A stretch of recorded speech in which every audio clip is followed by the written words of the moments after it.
Hey guys, so we wanted to give you a little update about our house selling journey. And as you know, we lost the first buyers on our house. We got a buyer in 2 days, putting it on the market. Yes. And then we tried to keep them, but they really wanted a lot of crazy stuff. And eventually... Like $10,000 worth of work. Yeah, that didn't need to be done. You probably know that. Go watch our videos if you don't. But anyway, that's the basic part of the story. And so we had to finally let them go, which really stunk. But it's been a blessing because in the waiting time, we had put it back. Well, it's been on the market, but we like put it back on as far as like it was under contract and we put it back on. And it's felt like a super long waiting time. It has. It felt so long, and we started to like wonder, God, what is your plan? Are we supposed to sell this house or are we not? What is going on? Yeah. So we just wanted to kind of move forward and get going on our life, basically. And so we kept waiting and waiting and praying, and no one was even really coming through our house. We would have an occasional showing, and then we realized, okay, there's been a lot of holidays going on between Mother's Day. It's like one after another. I think it started with Easter, right? Yes, it was Easter. There was a lot going on. And so we're like, maybe it's just not, you know, and the realtor kept telling us, we go through dry periods where it's just a couple weeks where it's really quiet. It'll get busy. Don't worry. So we actually lowered the price, and it was a crazy story. Tell them about the pool. So Memorial Day weekend came, and right before the weekend... So I decided that, and we decided that it would probably be a good idea to open the pool. You know, maybe it would show the house a little bit nicer. People would see a nice open pool and be like, ooh. Because it is really pretty. We have a deck around it. It's really nice. Yeah, so we decided to open the pool. And it's Memorial Day weekend. What is it? I think the Saturday before. And so I go to open it, and I'm filling it up with water. I put chemicals in it and everything like that. And when I'm finally done filling it up with water, it finally gets high enough where I can run the filter. I start to run the filter, and I see a lot of water around the outside of the pool near the filter. I'm like, what is going on? And it must be leaking somewhere. And then next thing I know, I look up at the pool, and it's like a split. This...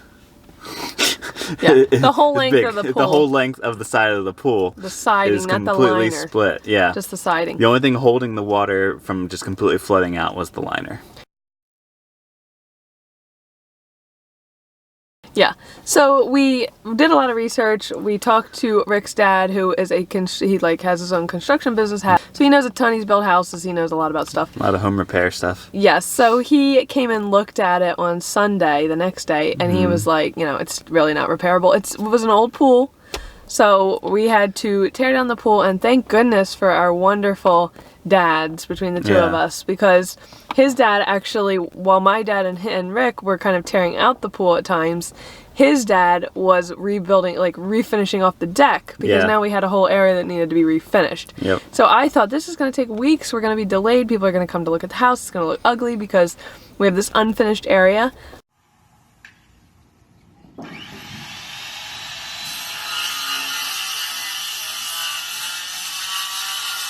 But between all three of those guys, and so we can't thank our dads enough for, just thank you guys for everything you've done, because it really was a lifesaver, and they're always lifesavers. Pretty much in one 8-hour period, we took out the entire pool, and my dad closed off the deck and did all that woodwork. And then the next like couple days, you know, as the time progressed, we had painted the deck, and Rick filled in the entire hole of the pool. Planted grass. Dirt. It took like 8 hours for him to fill in the pool hole himself. Yeah, I did it all by myself, so you know. Yeah.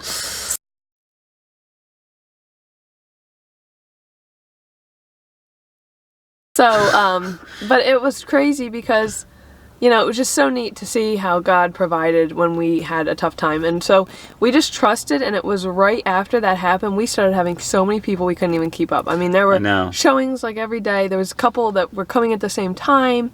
So yeah, we had so many people, and we're like, we're going to get an offer soon. I'm sure this is going to happen. And so yes, that next weekend after Memorial Day, between right after Memorial Day all the way through, we had so many people come through. And on one of the days, it was right after that next weekend, we had 3 offers in one day. And one was a little lower, the other was pretty good, and then the other one was pretty much what we were asking. It was like a few hundred under. And so we were so excited because the people that we got were conventional buyers. So you kind of want that rather than FHA because it's just more stable, whatever. So we got them in there, and we accepted the offer, and So yeah, that's where we're at. We had the inspection a few days ago, which if you know before that's where the problem started with us for our basement. But we have a document saying that the basement's fine from a structural engineer and so these people are fine with that. They understand that the basement's just the way it is and it's fine. And so, so we'll see what the inspection brought out of the house, Yes. and we'll see what they want to ask us to do. Hopefully it's not too much, Yeah. because the price for the house is now already like $5,000 lower than what we originally were asking for. So Yeah. that $10,000 worth of work that we would have had to do for the first buyers is now like already half gone, right? Yeah, but that's okay because honestly we're still making a decent amount out of it, and we're just thankful that we can continue moving forward with everything and that we found someone. So we didn't have to lower it too much. I mean, it was a fairly quick process. Unfortunately, we had to lower it because we lost that first buyer. That's kind of what happened in real it just estate. took time. Yeah, in real estate, when time goes by, you don't really have much of a decision. So it was fine, and we're okay with that, and we're just excited for these people because they are super excited. We heard that they celebrated when we signed and everything. So now we're just hoping it all goes well. We'll give you an update when the inspection comes out. We'll sit down and film how that went and what the next step is. And they wanted a quick settlement. One of the offers wanted 2 months. This one wanted 1 month, which we actually like better because we're kind of like, we need to get out now. So, but the cool part of the whole story is how God really has just blessed us because we took a chance and went on vacation for a week. And when we were planning the vacation, we said, what if we have all these showings? We need to be there to get the cats out, clean last minute, do all this stuff. There's a lot to getting the house ready to show. And so we like being there. And so I'm like, what are we going to do? And Rick's like, let's just trust. We move the cats over to the apartment we will be staying in when we move. Thank goodness we have that opportunity from Rick's parents. Really, it's such a blessing. And so they're actually taking care of our cats. But right before we left, I said to Rick, wouldn't it be amazing if God brought a buyer and gave us an offer right before our trip? Because we wouldn't have to worry then.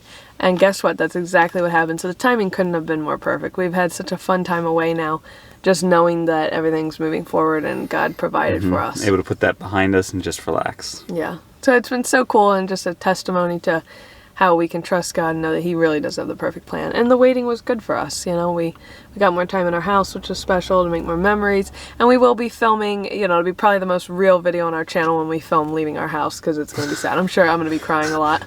You probably never seen me cry before anyway. So yeah, we'll see if Rick cries. Maybe. But it's sad because we brought Reed home to that house, so. That's probably going to be the thumbnail now. Yeah. But there were so many memories, and yeah, it's a lot. So we were there 4 years, I guess going on, it'll be 5 next year, and so. Yeah, 4 years. It's a little over 4 years. Just a couple months. Yep, so it was a lot of time, a lot of good memories. But it's time to move on and pray about where we're to be next, so that's the next step.